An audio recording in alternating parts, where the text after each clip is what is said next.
सीतापुर नाम के एक गांव में विक्रम नाम का एक बहुत ही धनी व्यक्ति रहता था।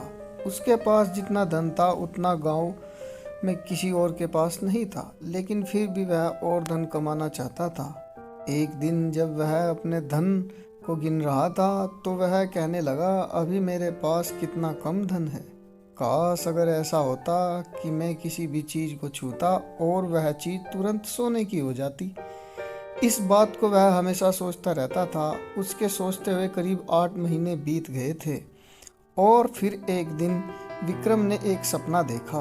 उस सपने में एक संत उसे कुछ बता रहे थे। संत कह रहे थे कि ज़्यादा धन का मोह बुरा होता है बच्चा। ईश्वर ने जितना भी धन दिया है उतने धन में हर किसी को खुश रहना चाहिए।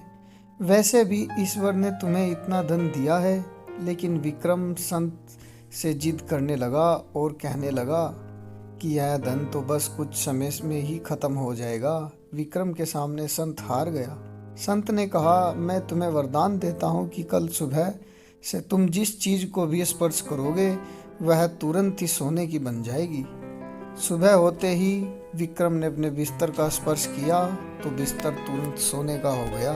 यह देखकर विक्रम झूमने लगा। इसके बाद विक्रम ने हर एक वस्तु का स्पर्श करने लगा जो उसके पास थी और सामने दिखाई देती थी।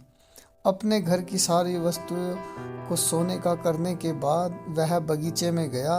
उसने सारे पेड़ पौधे का स्पर्श किया तो पेड़ पौधे भी सोने के हो गए।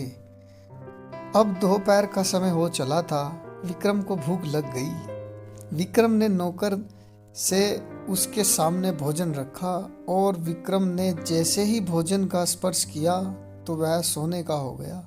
इसके बाद विक्रम ने जैसे ही पानी को पीने के लिए स्पर्श किया तो वह भी सोने का हो गया। यह देखकर विक्रम बहुत ही निराश हो गया, लेकिन अभी भी उसके मन में खुशी बनी हुई थी। शाम का समय हो गया। विक्रम को अब बहुत जोर से भूख लग रही थी,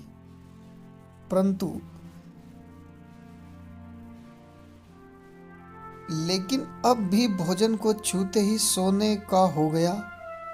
विक्रम की बिना भोजन के जाने जान निकलती जा रही थी। उसे किसी भी प्रकार का धन या सोना चांदी अच्छा नहीं लग रहा था। बस उसे भोजन खाने की जरूरत थी। ऐसे ही रात हो गई। अब विक्रम सोच रहा था कि संत सही कह रहे थे कि धन का ज़्यादा मोह नुकसानदायक होता है।